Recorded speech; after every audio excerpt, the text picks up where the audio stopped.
Welcome to the Deep Dive. Today we're looking at something huge, a real contradiction of our times.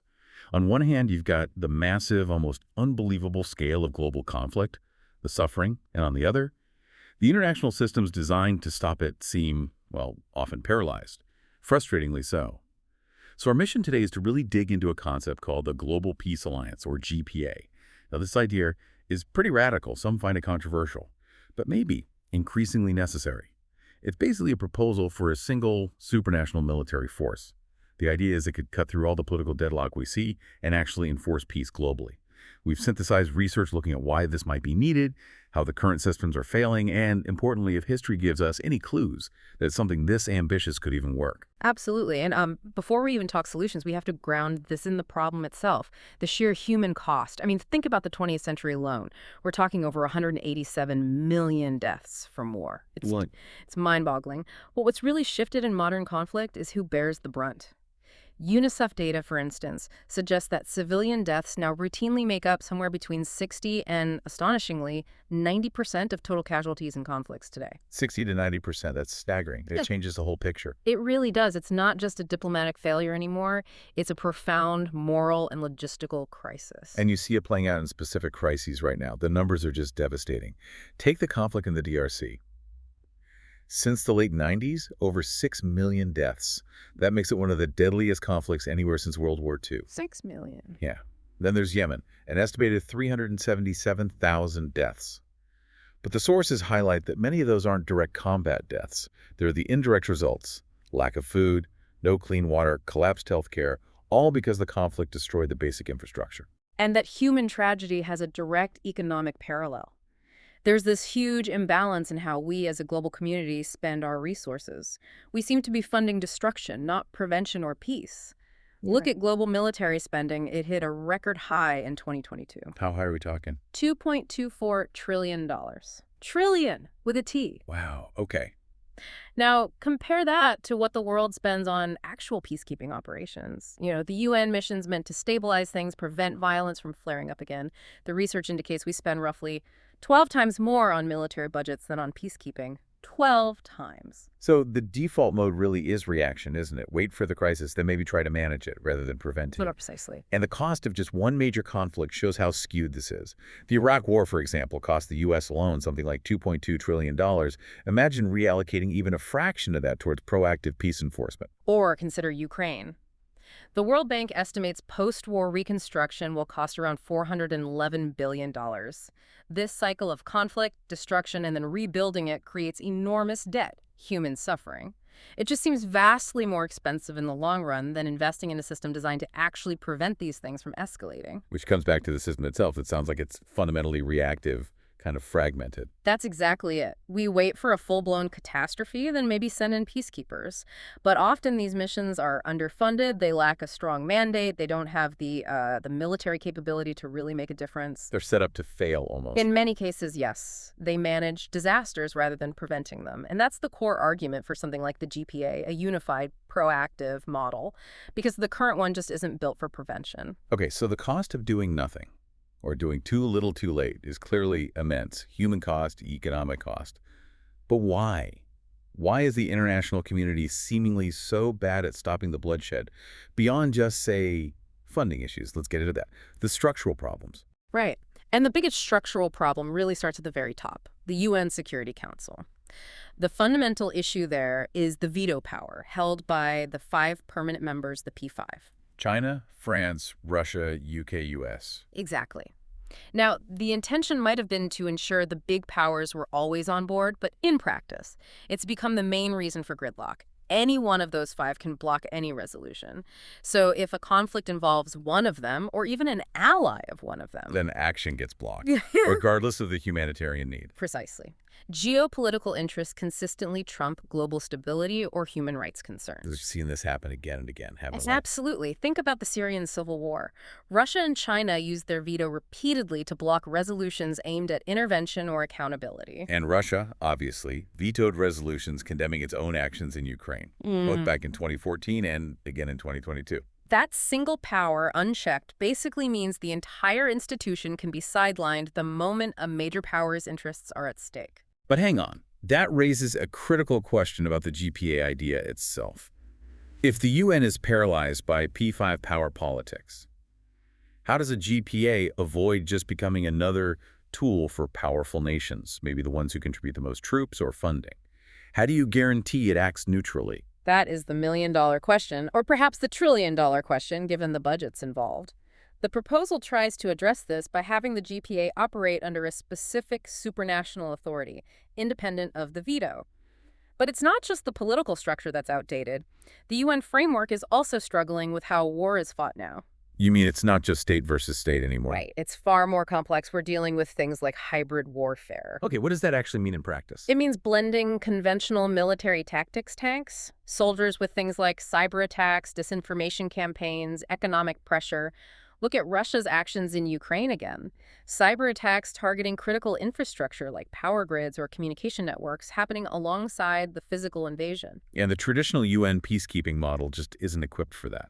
Not at all. Sending lightly armed observers does nothing against a sophisticated cyber attack or a flood of deliberate misinformation designed to destabilize a country. And then there's the whole issue of actors who aren't even states. Private military companies, mercenary groups. Exactly. That adds another layer of complexity and, frankly, impunity.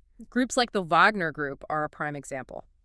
Sources suggest that by mid-2023, Wagner had taken something like 30,000 casualties in Ukraine. 30,000. And get this, maybe 90% of those killed were reportedly convicts recruited directly from prisons. So you have these private armies, sometimes staffed by, well, convicts, operating outside the normal rules of war, outside clear state command structures. Yes. And it makes accountability incredibly difficult. Who is responsible? How do you apply international law? A unified force, the argument goes, needs the structure and authority to deal with these kinds of shadowy non-state threats. Okay, so paralysis at the top in the Security Council and threats emerging that the old structures just weren't designed for. It does sound like the model is broken. Which brings us to the GPA proposal itself. How is it envisioned to actually break this cycle? Well, the core idea of the GPA is a direct answer to that Security Council gridlock.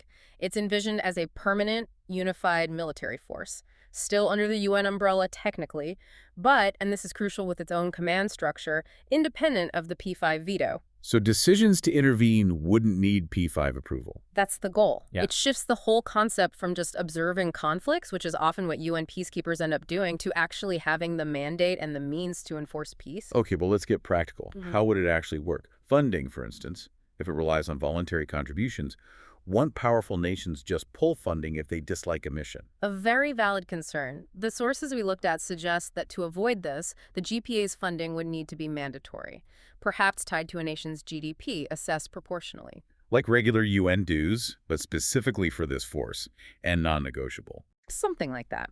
Creating an automatic, reliable financial base.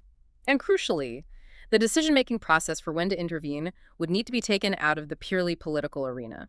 It would need to be governed by clear, pre-agreed criteria, perhaps focused on preventing mass atrocities, like genocide or ethnic cleansing, based on the responsibility to protect principle, removing it from, pure P5 political calculus. That structure seems key. And okay, a global army sounds, well, idealistic, maybe even utopian to some. But is there any historical precedent? Does history show that this kind of massive collective military action can actually work? There are examples, yes. They show that when nations do unify behind a clear objective, remarkable things are possible. Yeah. Think about Operation Overlord D-Day in 1944. The scale of coordination required was unprecedented. You had forces from the US, UK, Canada, other allies.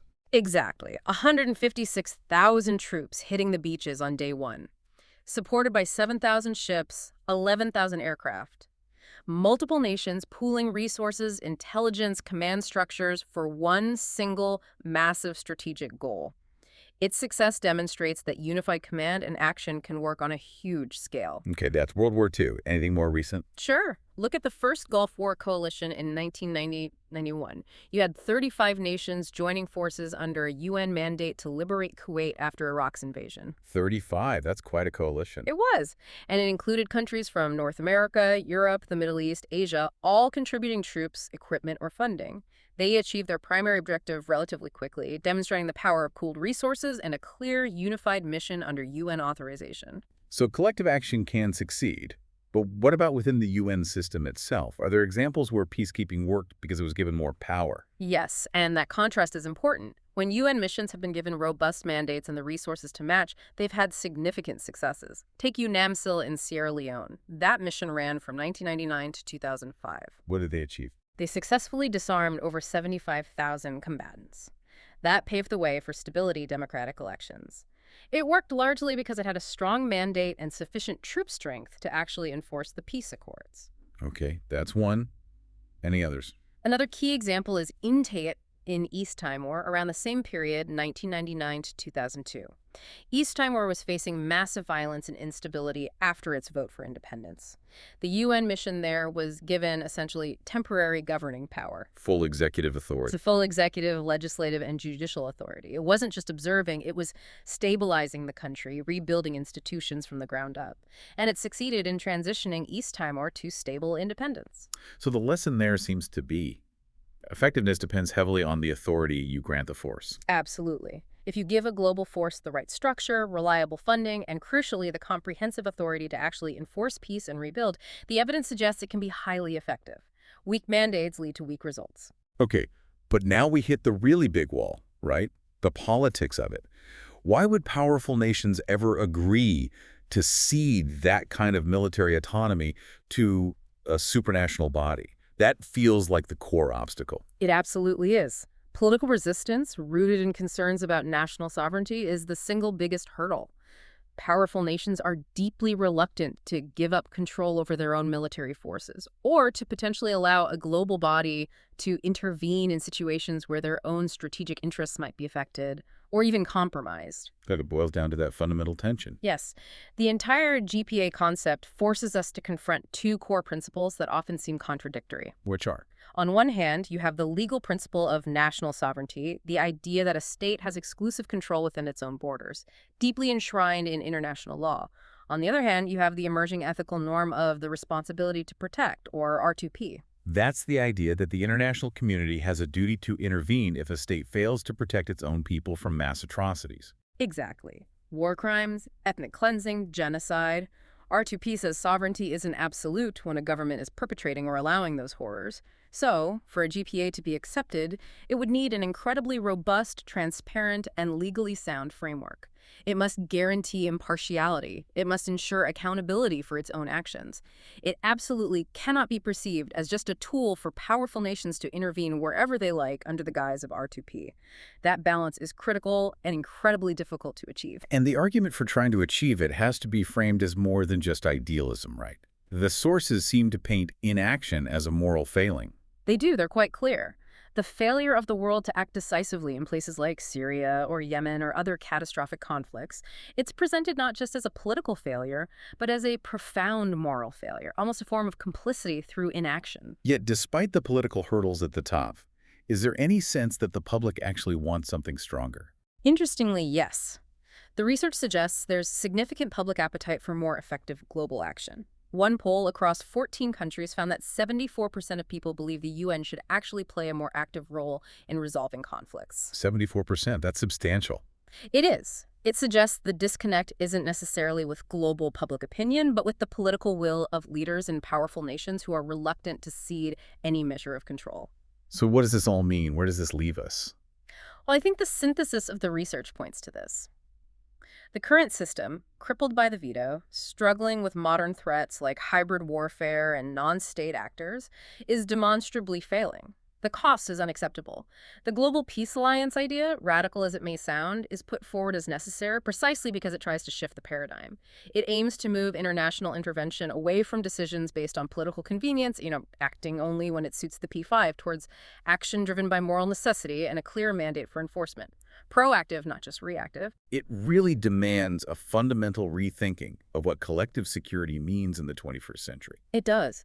Moving from today's fragmented, often paralyzed reactive system to something centralized, proactive, properly funded, and authorized to act decisively before situations spiral into complete catastrophe. The level of global trust required would be immense, no question. But the argument is that the cost of sticking with the status quo is just becoming unbearable. And it's interesting, this idea of collective will achieving seemingly impossible things isn't limited to just preventing war, is it? History has other examples. That's a great point. Think about this. This comes from the sources, too. A unified global vision, incredible international cooperation, completely eradicated smallpox, a disease that killed hundreds of millions over centuries. Gone. Or look at the Paris Agreement on climate change. Imperfect? Sure. But it brought nearly every nation on Earth together to acknowledge a shared threat and commit, at least on paper, to a common goal. Powerful examples of collective action tackling existential threats. So the final thought to leave you with is this. If that kind of unified vision, that collective will, could achieve those monumental things, what challenge, even one as complex as global security, is truly insurmountable if nations genuinely decide to cooperate for the common good. A provocative thought indeed. You are now informed on the case for fundamentally reimagining global security structures. Thank you for engaging in this deep dive. We'll talk to you next time.